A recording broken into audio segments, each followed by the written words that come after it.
What's up, guys? Doug Polk here, and welcome back for another episode of Poker Hands. Today, we're going to be breaking down a hand that I played over at Poker Go. This was one of the larger pots I've played in my life. It included a 3-bet pot, lots of opponents, and a river check raise. Let's go ahead and jump into the action. I mean, you know that I know that there's zero chance you believe I'm deliberately ducking, right? You know that. That's why I don't even allow you to get the rise of the joy of me. Like, what are you talking about? I know you never think I'm ever going to duck. Really? Out of all the people I've played with in Potential. my life, you took more straddles than anyone else. Developments. He's not doing it intentionally. JRB shoots it up to 4K. Doug Polk, Jack 10 suited, 3-bet, airball over call. Back around to Rob Young, who's going to look under the hood and see King Queen suited. Bro, he played with Potential him once, developments but indeed, Brent. That was JRB. What did you say? JRB. Oh, they said JRB. How many times have you played with him? It's JRB with a London accent. 3 now. I played with him 3,500. He's always ducking straddles. Yeah. That's my impression too. Nobody's happier JRB came than Doug. And he's still a great friend. He's still a good friend of mine, right? Straddle is, the term straddle is a voluntary action, okay? Our hand begins at 200, 400 with an $800 straddle, and the action gets going pretty quickly. JRB looks down at 7-6 suited and decides to open it up in the hijack. I look down at Jack 10 of hearts. Definitely a hand I could choose to either 3-bet or call, but in this particular instance, I decided to bump it up, make it $13,000 to go. Airball on the button now looks down pocket nines. He decides he's going to go ahead and just make the call. In position, I don't mind this. Out of position, I would probably prefer to play 4-bet or fold primarily, but when you do get to have position post-flop as your deep stack, this call does make a lot of sense. Now to Rob Young in the straddle here. He decides to go ahead and just call with King Queen suited. I think calling is okay. I also don't mind 4-betting. This hand, you can do a little bit of both. Suited broadways tend to be a nice way to balance out your range. Either way, don't mind the decision to just call here in the straddle. Now over to JRB, 7-6 of hearts. He could decide to once in a blue moon make another raise here, try and take it down pre-flop, but he decides to go ahead and just make the call, and we're taking a 4-way flop with a whole lot of hearts. Otherwise, it'd be a 3-blind game. It was like, Ace 10-7 rainbow. But if you do duck Listen, it, you're still my friend, but you are a straddle. Still my friend. You are a straddle. You are a Jeremy, we straddle still ducker. like you. You do duck straddles, you know. Polk piecing it fact. together. He's the aggressor in this He's getting pot. a He's going to little continue to shit, tell the you're story. Fine hand to do it with, Nick. I'm at the bathroom. See if Yong tears one off. And Berkey's played with me 3 times more than you have, and let's see if he thinks I duck straddles. You see, we've discussed it. Oh, you discussed it. Matt, does he duck straddles? Who do you think warned Rob about your ducking of straddles? Jeremy actually has a knack for... The flop comes ace 10-7 rainbow. Everyone here has a little piece. We've got Rob Young with the gutter to the nuts. We've got JRB with bottom pair. We've got me with middle pair. We've got Nik Airball with pocket nines. And we've got 3 backdoor flush draws that are very unlikely to hit because everyone seems to have hearts. As luck would have it, a pair of 10s with a jack kicker is actually the strongest hand here on the flop. Everyone does have a piece, but my piece is strongest with middle pair. Action checks to me. A couple ways you can go here. I think with this hand, you don't mind checking or betting. Some advantages to betting are by just betting here, you take it down from a lot of other hands that might have equity against you. And also you prevent people from really being able to do much if they have a hand like, for example, queens or kings, or maybe even a hand like queen 10 suited. Also, if someone has a draw, you force them to pay to be able to draw. Basically, there are a lot of advantages to betting here with Jack 10. That said, you should mainly check. You are 4-way, and you just have middle pairs. So if you're betting hands like this too often, players can start check raising you, and you're going to be in a bad situation. Anyway, the action does check to me, and if you're going to bet here, you want to go for a small size. I think 1/4 or 1/3 pot seems to be pretty reasonable. I go with 1/3-ish pot here, betting 17,000 and 53,000 on the flop. Airball makes a good quick laydown with the pocket nines, and now the action's to Rob Young with King Queen suited. I actually think in this spot with King Queen suited, it's likely going to often be a fold. I don't mind calling every now and then, but your problem is going to be you're out of position. You can get barreled pretty easily, and although you have an ability to win quite a lot of money when you hit a jack, because there are a lot of good hands that I can have, on runouts where you don't turn a river the jack, it's going to be difficult for you to continue. Even if you hit a king or a queen, you kind of just have to fold to bets. So don't mind a call, don't mind a fold. Could see myself going either way. I also don't hate the idea of getting in there for a check raise every now and then. In fact, I might even prefer check raise to check calling in this situation. You block ace king, you block ace queen, you have outs to the nuts. You certainly have hands like pocket tens if you're going to flat a bunch of hands pre-flop. So certainly a good number of hands that you could have, maybe ace 10 suited, maybe ace 7 suited, maybe pocket sevens, although that might get a little bit ambitious as we go down that road. Anyway, Rob calls thinking maybe he has enough of a situation here to be able to win this pot later or try and get paid when he hits the nuts. Over to JRB, bottom pair. I think this is a pretty easy laydown. You have reverse implied odds where if you hit trips or two pair, you might be totally smoked. And the backdoor flush draw probably not enough to make you want to come along. He decides to let it go, and we go heads up to a turn. Oh, it is the jack. My. I've really never What seen a it. card. Yong makes Broadway naturally poke with One two day we pair. were Very playing nice 500 check from 1K. Doug there We on the talked turn. Sender into putting on the double straddle so he could triple straddle. Was that a snap check from I the get sixes in the 1K. slippery from Yong, the snap check on the river? Now surely we target the ace and go for value. And It was the wow. first hand I was done. I just sit with the $250,000 and I'm lit right away. Awfully cheeky by Rob Young. 50,000 and change bet. Rob Young shoots it up to 200,000. Some gambling with our friends. we have a stand up. Do you need to call your back? 337,000 in the Call middle. Roval and ask him if you're allowed to call. The turn comes one of the worst cards in the deck for me, one of the 3 remaining jacks. Rob Young has improved to the nuts, and I've improved to 2 pair.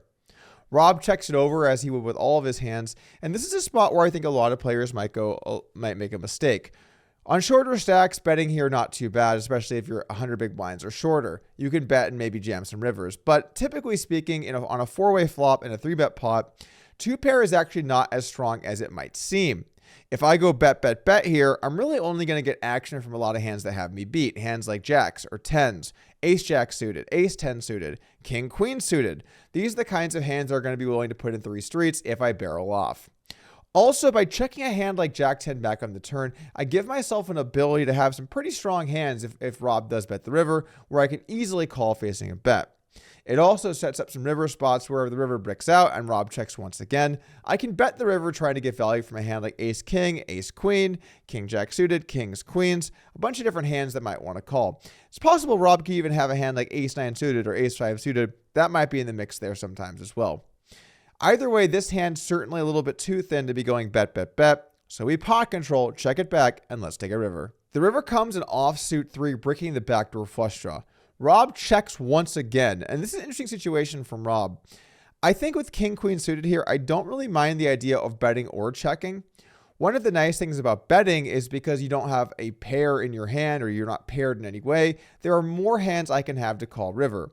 Also, if I have a hand like ace king or ace queen myself, I might just want to show down given that there are a lot of scary hands out there and this was a 4-way flop.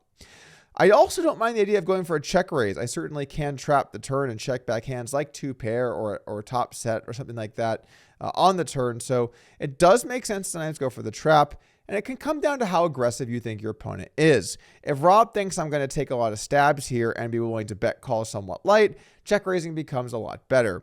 If Rob thinks I'm much more likely to just have an ace and I'm trying to show down, you might want to lean a bit more towards bet. All in all, when you have the nuts, you can't go too wrong with either decision, but you typically want to lean towards betting, but going for the check raise every now and then, not a bad play at all. Over to me with 2 pair. I think now I have a pretty clear bet.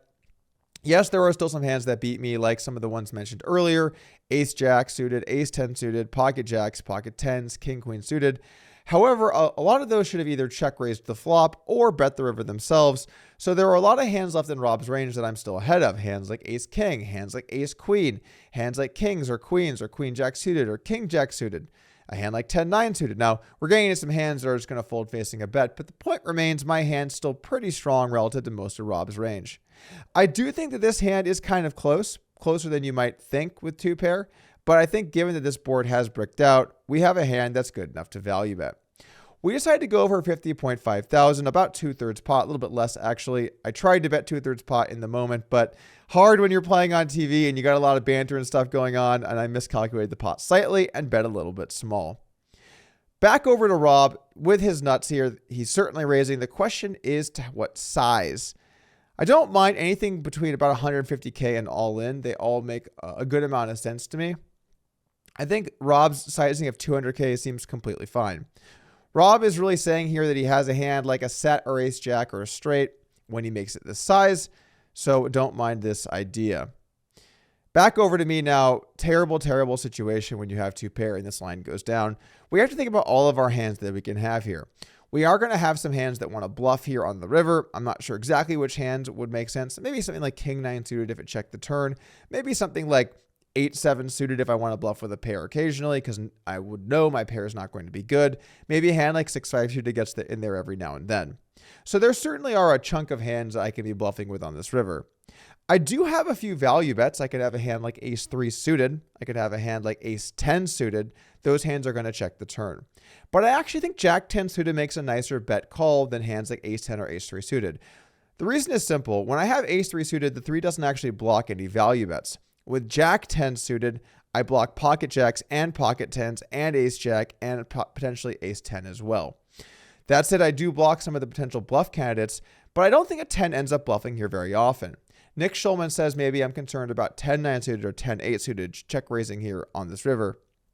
But I'm actually more concerned about a hand like pocket queens or queen jack suited or king jack suited, maybe ace 9 suited, hands a little bit more like that. I think the hands that are a bit weaker are probably just going to let it go. There are a decent number of hands that make sense to bluff with in Rob's shoes. If he has a weaker ace, or he has a jack, or he has a 10, or he has pocket 9s or queens, or even if he slow played something like kings preflop, all of these hands would be reasonable bluff candidates. Now, it's more likely he's going to 4-bet preflop with hands like kings or queens, but those hands could still be in his range because we are multi-way and quite deep. Typically speaking, on the river, when you check a hand back that's a bit of a trap and the board bricks out and your opponent checks to you on the river, if you bet, you have to mainly plan on bet calling. The reason is simple. If I'm going to bet here with my bluffs and fold, and I'm going to bet here with something value bets and fold, what hands am I actually bet calling? And if the answer is not very many, you're opening yourself up to become exploitable. And here is where we go down the classic road. Does that matter or not? And there are plenty of people that have said to me, dude, Rob's a businessman. You should never call here. He's just not going to bluff you. And once again, that is not how I think about poker. I think about poker from a balanced perspective, trying to maintain an equilibrium defense against a variety of opponent strategies and play good, solid, tough poker. If I think I have to make a call when I have a hand that makes sense to do so, I'm going to make it, regardless of if I think my opponent is too weak to bluff or not. Because at the end of the day, if you're playing on these TV shows all the time, people know how you play, and what you decide to do is going to be highly publicized.